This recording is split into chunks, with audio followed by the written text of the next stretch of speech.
Sun and skin இது ரெண்டுமே ரொம்பவுமே ரிலேட்டடான விஷயம். ஸ்கின் டார்க் ஆயிரும் அப்படிங்கிறதுக்காக ஒருத்தங்க சன் ஸ்க்ரீனை யூஸ் பண்ணுறாங்க. இன்னொருத்தவங்க எனக்கு டார்க் ஸ்கின் கொஞ்சம் வேணும் அப்படிங்கிறதுக்காக டேன் பெட் அப்படின்னு போய் யூவி ரேஸை எக்ஸ்போஸ் பண்ணிக்கிறாங்க. ஒருத்தங்க டார்க்காக ஆகக்கூடாதுங்கிறாங்க, இன்னொருத்தங்க டார்க்காக ஆகிறதுக்கு ட்ரை பண்ணுறாங்க. ரெண்டுக்குமே ஏதாவது ஒரு பர்பஸ் இருக்கும். கலர் அப்படிங்கிறது ஒரு பார்ட்டாக இருந்தாலும் ஒரு செலவே இல்லாமல் ஃப்ரீயாக நமக்கு ஒரு வைட்டமின் கிடைக்குது அப்படின்னா அதை யூஸ் பண்ணிக்கிறது தான் புத்திசாலித்தனம்.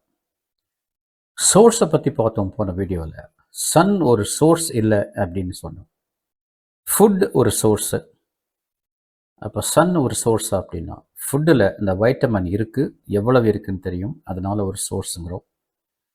பட் சன்னில் நமக்கு தேவையான அளவு கிடைக்கிறதுக்கு என்ன கண்டிஷன்ஸ் அப்படின்னு தெரிஞ்சுக்கிட்டு நம்மளுடைய தேவையை எந்த வித செலவும் இல்லாமல் ஃபுல்ஃபில் பண்ணிக்கலாம். சில விட்டமின்ஸ் நம்ம பாடி ப்ரொடியூஸ் பண்ணுறது, சில விட்டமின்ஸ் நமக்கு ஃபுட்டுலேருந்து கிடைக்கும், சில விட்டமின்ஸ் நமக்கு சப்ளிமெண்ட்டாக மாத்திரையாக மருந்தாக ஊசியாக போட்டுக்க வேண்டியது வரும். ஒரு ஏரியாவில் எல்லாருக்குமே இந்த விட்டமின் டெஃபிஷியன்சி இருக்குது அப்படின்னா கவர்மெண்ட்டே இந்த விட்டமினை ஒரு ஃபுட்டில் சேர்த்து சாப்பிடும்போது இந்த வைட்டமினை சேர்த்து சாப்பிட்டுக்கணும் அப்படின்னு ஃபார்ட்டிஃபிகேஷன் அப்படின்னு சொல்கிறது. இப்படி ஒரு இது இருக்குது. பட் இதெல்லாம் எந்த ட்ரையலும் இல்லாமல், எந்த எக்ஸ்பென்ஸும் இல்லாமல், ஜஸ்ட் ஒரு 15 to 20 மினிட்ஸ் ஒரு நாளைக்கு வெளியில் போய் நின்றுட்டு வாங்க. உங்களுக்கு தேவையான அளவு வைட்டமின் டி நீங்களே உற்பத்தி பண்ணிக்கலாம். அவ்வளோதான் கான்செப்டே. விட்டமின் டி, சன்லைட்டில் விட்டமின் டி இல்லை, பட் சன்லைட்டை யூஸ் பண்ணி நம்ம தோல் விட்டமின் டியை சிந்தசைஸ் பண்ணிக்க முடியும். இதுக்கு நம்ம செய்ய வேண்டியதெல்லாம் ஜஸ்ட் நம்மளுடைய தோலை இந்த சன்னுக்கு கொஞ்ச நேரம் காட்ட வேண்டியிருக்கும். இன்ஃபேக்ட் ஒரு நேச்சருடைய கிஃப்ட் இது சன் அண்ட் சன் ரேஸ். இந்த வைட்டமினை ப்ரொடியூஸ் பண்ணுறது உள்ளுக்குள்ளே இருக்கிற எந்த ஆர்கனும் கிடையாது.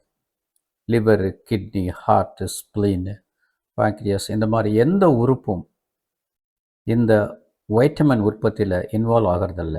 ரொம்ப சிம்பிளாக நம்ம பாடியை கவர் பண்ணிகிட்ருக்கிற ஒரு ப்ரொடெக்டிவ் ஸ்கின், ஒரு பெரிய ஆர்கன். ஸ்கின்னை ஒரு ஆர்கன் எடுத்தோம்னா ஒரு பெரிய ஆர்கன். அது ஏரியா.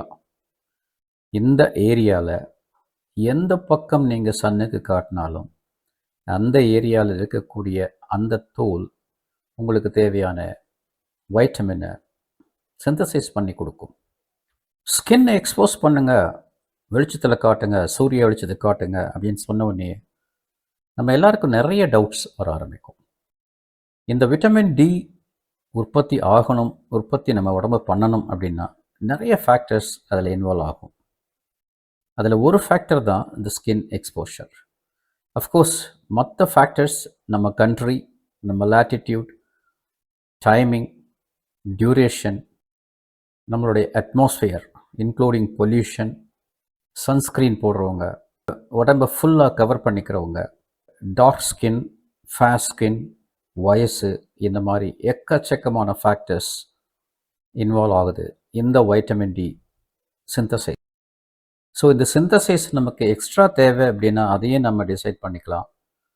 எனக்கு இது போதும்னு நினச்சா அதையும் நம்ம டிசைட் பண்ணிக்கலாம். இது எல்லாத்துக்குமே நீங்கள் ஸ்பெண்ட் பண்ண போகிறது வெறும் டைமிங் அண்ட் உங்கள் ஸ்கின்னை சூரிய வெளிச்சத்தில் காட்ட போகிறீங்க. ஸ்கின் அப்படின்னு சொன்ன உடனே எல்லோரும் கேட்பாங்க, டார்க் ஸ்கின் இருக்கவங்களுக்கும் ஃபேர் ஸ்கின் இருக்கவங்களுக்கும் ஒரே மாதிரி விட்டமின் சிந்தசைஸ் ஆகுமா? அது ஒன்று. ஒரு மரத்தடி நிழலில் நான் உட்காந்துருக்கேன், சட்டையே போடாமல் இருக்கேன், ஃபுல்லாக எக்ஸ்போஸ் பண்ணியிருக்கேன், இப்போ எனக்கு போதுமா? வீட்டுக்குள்ளே இருக்கேன், ஜஸ்ட் ஒரு ஷார்ட்ஸும் ஒரு பனியன் மட்டும் போட்டிருக்கேன், இந்த எக்ஸ்போஷர் நிறையா விட்டமின் டி ப்ரொடியூஸ் பண்ணுமா? என்னுடைய ஒர்க்கு ஆன்சைட் ஒர்க்கு, வெயிலில் நிற்கணும், அதனால் கொஞ்சம் ஏரியா மட்டும் நம்ம வெளியில் தெரிகிற மாதிரி இருக்கிறேன், பட் ரொம்ப நேரம் நான் சூரிய ஒளியில் நிற்க வேண்டி இருக்குது. அப்போ எனக்கு எக்ஸ்ட்ராவாக விட்டமின் டி ப்ரொடியூஸ் ஆகி அதனுடைய டாக்ஸிக் எஃபெக்ட்ஸ் ஏதாவது வருமா? இதுவும் சில டவுட்டுக்கு வருது. காலையில் வெறும் வேஷ்டியோட சூரிய நமஸ்காரம் பண்ணுறேன், ரொம்ப நேரம் நின்று, ½ அன் ஹவர் 1 ஹவர் நின்று இது பண்ணுறேன், இந்த சமயத்தில் எனக்கு விட்டமின் டி கிடைக்குமா? இப்படி எக்கச்சக்கமான டவுட் வருது. நம்ம மற்ற ஃபேக்டர்ஸ் எல்லாத்தையும் ஸ்டாண்டர்டாக இருக்குதுன்னு வச்சுக்கலாம்.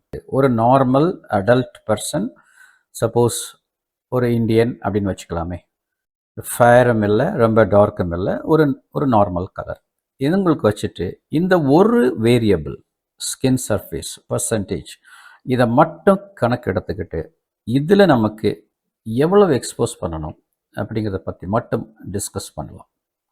ஃபர்ஸ்ட் நம்மளுடைய ரெக்குயர்மெண்ட் என்ன, எவ்வளவு தேவை நமக்கு ஒரு per day? 600 to 800 international units of vitamin D, அது போதும் ஒருத்தருக்கு. இப்போ நம்ம கொஸ்டின், இது எனக்கு கிடைக்கணும் அப்படின்னா எவ்வளவு பர்சன்டேஜ் ஆஃப் ஸ்கின் எனக்கு எக்ஸ்போஸ் ஆகிருக்கணும், அந்த பர்டிகுலர் பர்சன்டேஜுக்கு எவ்வளவு நேரம் இருந்தால் எனக்கு மாத்திரை இல்லாமல், ஃபுட்டு எதிர்பார்க்காம, ஃபோர்ட்டிஃபிகேஷன் இல்லாமல் நேச்சுரலாகவே என் பாடி எனக்கு தேவையான விட்டமினை சிந்தசைஸ் பண்ணிக்கும். இதுக்கு என்ன பர்சன்டேஜ் ஸ்கின் எக்ஸ்போஸ் பண்ணணும், எவ்வளவு நேரம் பண்ணணும்? அஃப்கோர்ஸ் டைமிங்கும் ஒரு ஃபேக்டர், எந்த டைமில் பண்ணணும் அப்படின்னு கேட்குறாங்க. ஒரு நாளைக்கு 600 to 800 இன்டர்நேஷ்னல் யூனிட் அப்படின்னா, இன்னும் ஒரு சின்ன கம்பேரிசன் வந்தோம்னா, ஒரு பர்சன், ஒரு மேல், ஒரு ஸ்விம்மிங் சூட்டில் இருக்காரு, ஒரு சன் பாத் எடுக்கிறாரு, அவருடைய பாடி எக்ஸ்போஷர் பார்த்தீங்கன்னா around 90% of the body is a bare body. அவர் ஹவர்ஸ் டுகெதர் சன் பாத் எடுக்கிறாரு, 1 மணி நேரம் 2 மணி நேரம். இப்படிப்பட்ட ஒருத்தருக்கு எவ்வளவு யூனிட்ஸ் விட்டமின் டி ப்ரொடியூஸ் ஆகும், சிந்தசைஸ் ஆகும் அப்படின்னா, ஒரு 10,000 to 20,000 இன்டர்நேஷ்னல் யூனிட்ஸ் இவருக்கு சிந்தசைஸ் ஆகலாம். ஒரு கணக்கு போட்டோம்னா ஒரு ½ அன் ஹவர் இருந்தால் கூட இந்த மாதிரியான ஒரு ஸ்கின் எக்ஸ்போஷருக்கு ஒரு 10,000 to 20,000 இன்டர்நேஷ்னல் யூனிட் சிந்தசைஸ் ஆகும். இப்போ நெக்ஸ்ட் கொஸ்டின், நான் ஃபுல் ஆர்ம் போடுறேன், ஃபுல் பேண்ட் போடுறேன், என்னுடைய ஃபுட்டு எக்ஸ்போஸ் இருக்கும், என்னுடைய ஃபேஸு, என்னுடைய நெக்கு இது எக்ஸ்போஸ் ஆகிருக்கலாம், என்னுடைய ஹேண்ட்ஸ் எக்ஸ்போஸ் ஆகிருக்கும், இவ்வளோ தான். இப்படி இருந்தால் இது எவ்வளவு பர்சன்டேஜ் எனக்கு எக்ஸ்போஸ் ஆகிருக்கு அப்படிங்கிறது எனக்கு எப்படி தெரியும்? ஒன்று. ரெண்டாவது, எனக்கு கம்மியான பர்சன்டேஜ் எக்ஸ்போஷர் இருக்கிறதுனால நான் சன்னில் நிற்கிற டியூரேஷனை கொஞ்சம் எக்ஸ்ட்ரா பண்ணிக்கிட்டு டைமிங்கை ஒரு சரியான இன்டென்சிட்டி இருக்கிற அந்த டைமிங்கில் நின்னோம்னா என்னுடைய ஸ்கின் சர்ஃபேஸ் ஏரியா கம்மியாக இருந்தாலும் எனக்கு தேவையான விட்டமின் கிடைக்குமா? ரீசன் அண்ட் கான்செப்ட் என்னென்னா, நான் போன வீடியோவில் சொல்லியிருந்த மாதிரி நம்ம ஸ்கின்னில் இருக்கக்கூடிய 7 டீஹைட்ரோ கொலஸ்ட்ரால், சன்னில் இருக்கக்கூடிய அல்ட்ராவயலட் பி ரேஸ், இந்த இன்டராக்ஷன்னால தான் நமக்கு விட்டமின் டி உண்டாகுதுன்னு சொன்னோம். பர்சன்டேஜ் ஆஃப் ஸ்கின் எக்ஸ்போஷர் அதிகமாக the quantity 70 hydro cholesterol quantity அதிகமாகுது. ஸோ நேச்சுரலாக விட்டமின் டி சிந்தசிஸ் அதிகமாகும். இதுதான் கான்செப்ட். ப்ராக்டிக்கலாக பார்த்தோம் அப்படின்னா ஒரு 25 to 30% of your skin expose ஆகுது ஒரு சரியான டைமில், மிட் டே, ஒரு 11 o'clock 12 o'clock 1 o'clock அந்த சமயத்தில் இருந்தனாலே உங்களுக்கு 600 to 1000 international units of vitamin D produce ஆகும். உங்களுக்கு ஒரு நாளைக்கு எவ்வளோ தேவையோ அது இந்த பர்சன்டேஜ் எக்ஸ்போஷரில் இந்த ஜஸ்ட் ஒரு ½ அன் ஹவர் இருந்தாலே கிடைக்கும். பட் நீங்கள் ஃபேஸும் நெக்கும் மட்டும் இருக்குது, மற்றதெல்லாம் கவர் ஆகிருக்கு, ஃபுல் ஆர்ம் போட்டிருக்கீங்க, ஹேண்ட்ஸ் மட்டும்தான் வெளியில் இருக்குது, இந்த மாதிரி சமயத்தில் பார்த்தீங்கன்னா ஒரு 10% 20% எக்ஸ்போஷர் தான் இருக்குது அப்படின்னா, நீங்கள் இதில் எவ்வளோ நேரம் இருக்கீங்களோ அந்த மாதிரி ஒரு ரெண்டு மடங்கு இருந்தால் தான் இந்த பர்டிகுலர் குவான்டிட்டி ஆஃப் விட்டமின் உங்களுக்கு கிடைக்கும். ஸோ சிம்பிளாக சொல்லணும் அப்படின்னா ஒரு 5 to 10% exposure of your skin, அதாவது ஃபேஸும் ஹேண்ட்ஸும் மட்டும் நீங்கள் எக்ஸ்போஸ் பண்ணுறீங்க அப்படின்னா, ஒரு ஃபேர் ஸ்கின்டு பீப்புளாக இருந்தால் கூட ஒரு 30 மினிட்ஸுக்கு மேலே இருந்தால் அப்போ கூட உங்களுக்கு ஒரு 100 to 200 இன்டர்நேஷ்னல் யூனிட் தான் விட்டமின் டி கிடைக்கும். அதே சமயத்தில் நீங்கள் 80 to 90% எக்ஸ்போஸ்ட், அதாவது ஸ்விம்மிங் சூட்டில் இருக்கிறவங்க அந்த மாதிரி இருந்தீங்கன்னா நான் சொன்ன மாதிரி 10,000 to 20,000 இன்டர்நேஷ்னல் யூனிட் வெறும் 15 மினிட்ஸ்லேயே கிடைக்கும். ஸோ சிம்பிளாக உங்களுக்கு அந்த பர்சன்டேஜ் தெரிஞ்சுக்கணும் அப்படின்னா ஃபேஸ், ஹேண்ட்ஸ் இது ரெண்டு மட்டும் ஓப்பனாக இருந்தது, எக்ஸ்போஸ் ஆகிருந்ததுன்னா ஒரு 5 to 10% தான் எக்ஸ்போஷர் ஆகிருக்குன்னு அர்த்தம். ஒரு ஃபேஸ் அண்ட் ஆர்ம்ஸ், அதாவது ஹாஃப் ஸ்லாக் போட்டிருக்கீங்க ஆனால் ஃபேஸு, நெக் இதெல்லாம் ஓப்பனாக இருக்குது, அந்த மாதிரி இருந்ததுன்னா உங்களுக்கு ஒரு 15 to 20% எக்ஸ்போஸ் ஆகிருக்குன்னு அர்த்தம். அதே சமயத்தில் நீங்கள் ஷார்ட்ஸ் போட்டிருக்கீங்கன்னா ஃபேஸு, ஆர்ம்ஸு அண்ட் லெக்ஸ் இது 30 to 40% எக்ஸ்போஷர் ஆகிருக்குன்னு அர்த்தம். நான் சொன்ன மாதிரி ஸ்விம் சூட் இருந்தது அப்படின்னா 80 to 90% எக்ஸ்போஸ் ஆகிருக்கு அப்படின்னு சொல்லலாம். இதுக்கு ஏதாவது ஒரு ஃபார்முலா இருக்குதா அந்த பர்சன்டேஜ் எக்ஸ்போஷர் நான் தெரிஞ்சுக்கிறதுக்கு அப்படின்னா ஒரு ரூல் இருக்குது, த ரூல் ஆஃப் 9 அப்படின்னு பேர். அஃப்கோர்ஸ் இந்த ரூல் ஆஃப் 9 இதுக்காக கொண்டு வந்தது இல்லை, பட் பேர்ன்ஸ், தீக்காயம் பட்டவங்களுக்கு எத்தனை பர்சன்டேஜ் பேர்ன்ஸ் ஆகிருக்கு அப்படின்னு ஒரு கணக்கு போட்டு அதனுடைய ப்ரோக்னோசிஸும் எவ்வளவு சீரியஸ் இவங்களுடைய பேர்ன்ஸ் அப்படின்னு கண்டுபிடிக்கிறதுக்காக உண்டானது தான் இந்த ரூல் ஆஃப் 9. இதை நம்ம பேஸ் பண்ணி நிச்சயமாக நம்ம எக்ஸ்போஷர் பர்சன்டேஜை கணக்கு போட்டுக்கலாம். ஒரு ஹெட் அண்ட் நெக் 9%, இது எல்லாமே 999 வரும் உங்களுக்கு. ஒவ்வொரு ஆர்ம், கை, முன்பக்கம் 4.5%, பின்பக்கம் 4.5%, ரெண்டு சேர்த்தா 9%. ஒரு கைக்கு, அப்போ ரெண்டு கைக்கும் 18%. கால் எடுத்திங்கன்னா முன்பக்கம் 9%, பின்பக்கம் 9%, 18%. அதே மாதிரி ட்ரங்க், உங்கள் செஸ்ட், அப்டாமின் இதை எடுத்தோம்னா உங்களுடைய செஸ்ட் முன்னாடி 9%, முதுகு 9%, உங்களுடைய அப்டாமன் முன்பக்கம் 9%, உங்களுடைய பின்பக்கம் 9%. ஸோ உங்களுடைய பாடி ஓப்பனாக இருக்குது அப்படின்னா உங்கள் செஸ்ட்டில் முன்னும் பின்னும் 18%, உங்கள் அப்டாமின் முன்னும் பின்னும் 18%. ஸோ 36% எக்ஸ்போஷர் இருக்கும். ஸோ இந்த ரூல் ஆஃப் 9 வச்சு உங்கள் பர்சன்டேஜ் ஆஃப் எக்ஸ்போஷரை நீங்கள் கணக்கு போட்டுக்கலாம். இந்த கணக்கை பேஸ் பண்ணி, எந்த டைமிங்கை பேஸ் பண்ணி ஒரு டியூரேஷன் ஆஃப் எக்ஸ்போஷரை நீங்களே டிசைட் பண்ணிக்கலாம். அண்டு உங்களுடைய இதை வச்சு நீங்கள் எவ்வளவு யூனிட்ஸ் விட்டமின் டி சிந்தசிஸ் பண்ணிகிட்ருக்கீங்க அப்படிங்கிற கால்குலேஷனை இங்கே பார்த்துக்கலாம். another கொஸ்டின், சார் நான் ஒரு மரத்தடியில் உட்காந்துருக்கேன், நிழலில் உட்காந்துருக்கேன், அப்படியே உட்காந்துருந்தா எனக்கு இந்த விட்டமின் டி, இந்த யூவிபி எனக்கு கிடைக்குமா அப்படின்னா நிச்சயமாக கிடைக்கும். அந்த இன்டென்சிட்டி ஆஃப் யூவிபி வேறு குறையும், பட் நீங்கள் ரொம்ப நேரம் அங்கே உட்காந்துருக்கிறதுனால அப்படி இருக்கும்பொழுதும் உங்களால் இந்த பர்டிகுலர் இந்த சிந்தசிஸை உங்களால் பண்ணிக்க முடியும். நெக்ஸ்ட் கொஸ்டின், சார் வீட்டுக்குள்ளே இருக்கேன் பட் பேர் பாடியாக இருக்கேன், டிஃபிகல்ட். எஸ்பெஷலி ஒரு கிளாஸ் டோருக்கு பின்னாடி நீங்கள் உட்காந்துருந்தீங்கன்னா இந்த யூவிபி ரேஸ் ஒரு கிளாஸை பெனட்ரேட் பண்ணாது. ஸோ அந்த மாதிரி இருக்கிறதுல யூஸ் கிடையாது. another டவுட், நான் ரொம்ப நேரம் வெயிலில் இருக்கிறதுனால எனக்கு என்ன ப்ராப்ளம் வருமா அப்படின்னா, நீங்கள் ஒரு ஃபேர் ஸ்கின்டு பர்சனாக இருந்தால் நிச்சயமாக சன்பர்ன் வரதுக்கு சான்சஸ் இருக்குது.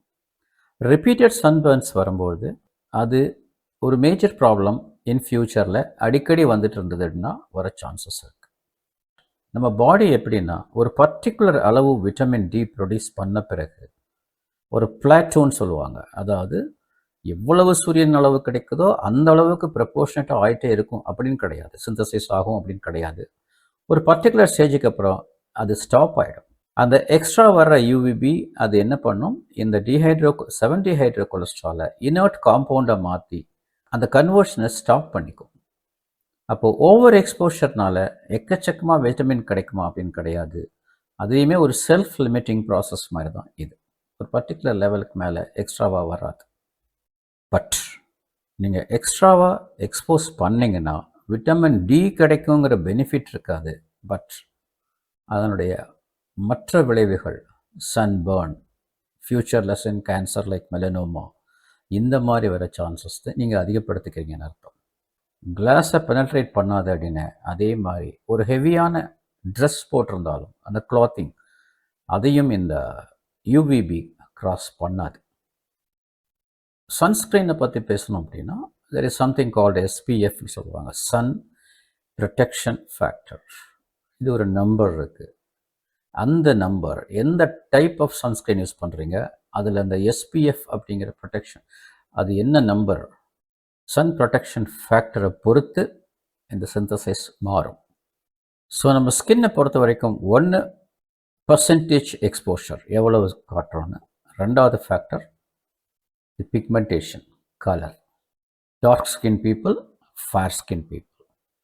டார்க் ஸ்கின் பீப்புளுக்கு மெலனின் பிக்மெண்ட் இருக்குது. அந்த பிக்மெண்ட் இந்த யூவிபி பெனட்ரேஷனை ப்ரிவெண்ட் பண்ணுது. ஸோ நேச்சுரலாகவே நமக்கு விட்டமின் டி சிந்தசிஸ் கம்மியாகும்.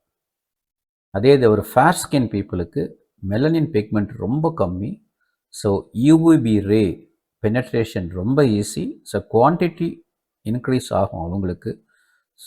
இவங்க ரெண்டு பேருக்கும் டிஃப்ரென்ஸ் என்னென்னா, டார்க் ஸ்கின் பீப்புள் ரொம்ப நேரம் நிற்கணும், ரொம்ப ஏரியா ஸ்கின்னை காட்டணும். ஃபேர் ஸ்கின் பீப்புளுக்கு கொஞ்சம் ஏரியா எக்ஸ்போஸ் ஆனாலும் பரவாயில்ல, கொஞ்ச நேரம் இருந்தாலுமே அவங்களுக்கு தேவையான விட்டமின் கிடைக்கும். இந்த சன்பர்ன் அப்படிங்கிறது டார்க் ஸ்கின் பீப்புளுக்கு சன்பர்ன் வர்றதில்லை. அதே சமயத்தில் ஃபேர் ஸ்கின் பீப்புளுக்கு சன்பர்ன் வர்றதுக்கு நிறைய சான்சஸ் இருக்குது. ஸோ நவ் இதை பேஸ் பண்ணி, இந்த ரூல் ஆஃப் 9 பேஸ் பண்ணி எவ்வளவு பர்சன்டேஜ் ஆஃப் நம்ம ஸ்கின்னை நம்ம எக்ஸ்போஸ் பண்ணிகிட்ருக்கோம், அதில் நமக்கு எவ்வளோ பெனிஃபிட் கிடைக்கும், எவ்வளவு யூனிட் விட்டமின் டி நம்ம உடம்பு சிந்தசைஸ் பண்ணோம் அப்படிங்கிறத ஒரு ரஃப்பான ஒரு கால்குலேஷன் நிச்சயமாக பண்ணிக்கலாம். இந்த ஃப்ரீயாக கிடைக்கிற விட்டமின் டி சிந்தசிஸை யூஸ் பண்ணிக்கிட்டோம்னா நீங்கள் சப்ளிமெண்ட் போகணுன்னு அவசியம் இல்லை. அதே சமயத்தில் ஃபார்ட்டிஃபைடு ஃபுட்டு சாப்பிட்ணுன்னு அவசியம் இல்லை. இது ரொம்ப சிம்பிள். இது ஏன்னா ஃபுட் சோர்ஸ்னு பார்த்தீங்கன்னா நான் வெஜிடேரியனில் தான் நிறைய இருக்குது. ஸோ வெஜிடேரியனுக்கு கம்மியாக கிடைக்க சான்சஸ் இருக்குது. அனதர் திங், ஃபார்ட்டிஃபைடு ஃபுட்டாக இல்லையான்னு நம்ம வெரிஃபை பண்ண வேண்டியிருக்கும். அதுவுமே இல்லைன்னா நம்ம சப்ளிமெண்ட்னு போகும்போது காசு கொடுத்து ஒரு மாத்திரையை வாங்கி அதை சாப்பிட வேண்டியிருக்கு. இது எல்லாமே இல்லாமல் ரொம்ப ஃப்ரீயாக கொஞ்ச நேரம் வெளியே நின்னாலே உங்களுக்கு தேவையான ஒரு வைட்டமின் கிடைக்கிது அப்படின்னா அதை யூஸ் பண்ணிக்கிறது நல்லது தானே. ஸோ இந்த வீடியோவில் இந்த பர்சன்டேஜ் ஸ்கின் எக்ஸ்போஷர் பற்றி ஒரு சின்னதாக உங்களுக்கு ஒரு நாலேஜ் கிடச்சிருக்கும்னு நினைக்கிறேன். நெக்ஸ்ட் வீடியோவில் இன்னும் கொஞ்சம் மேட்டர் இந்த விட்டமின் டியை பற்றி பேசலாம். நான் டாக்டர் பாலசுப்ரமணியன். தேங்க்யூ.